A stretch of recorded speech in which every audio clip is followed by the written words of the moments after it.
అందం కోసం చాలా మంది తాపత్రయపడుతుంటారు. అందుకోసం ఏవేవో ప్రయత్నాలు చేస్తుంటారు. జుట్టు విషయంలోనూ అంతే.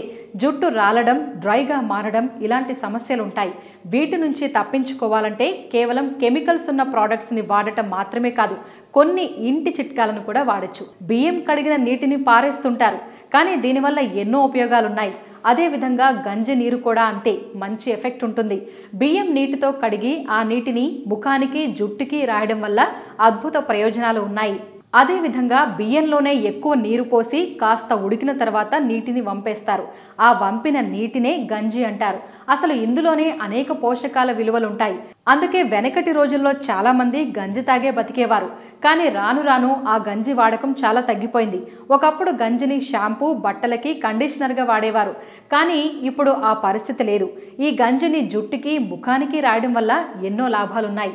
గంజిలో ఇనోసిటోల్ అనే కార్బోహైడ్రేట్ ఉంటుంది. ఇది జుట్టుకి రాయడం వల్ల జుట్టు రాలే సమస్యలు తగ్గుతాయి. ఇందులోని అమైనో ఆమ్లాలు కుదుళ్ళని బలంగా చేస్తాయి. ఇక ఈ గంజిలో కొన్ని ఎసెన్షియల్ ఆయిల్స్ని కూడా కలిపి రాయొచ్చు. వాటి వల్ల కూడా ఎన్నో లాభాలున్నాయి. ఇక ముఖంపై మొటిమలు, మచ్చలు, ముడతలు వంటివి ఉంటే వాటిపై ఈ గంజి నీటిని రాయడం వల్ల మంచి ఉపయోగాలుంటాయి. దీనిని ఓ స్ప్రే బాటిల్లో పోసి అప్పుడప్పుడు స్ప్రే చేస్తుండాలి. ఇది ముఖాన్ని ఫ్రెష్గా ఉంచుతుంది. ఇక గంజి నీటిలో కాస్త పసుపు వేసి ఆ నీటిని దూదితో అద్దుకుంటూ ఉండాలి. ఇలా చేయటం వల్ల మొటిమలు, మచ్చలు అన్నీ దూరం అవుతాయి. ఈ వీడియో గనుక మీకు నచ్చినట్లయితే లైక్ చేయండి, షేర్ చేయండి, సబ్స్క్రైబ్ చేయండి. Thanks for watching eagle health. Like and subscribe Eagle Health and Beauty.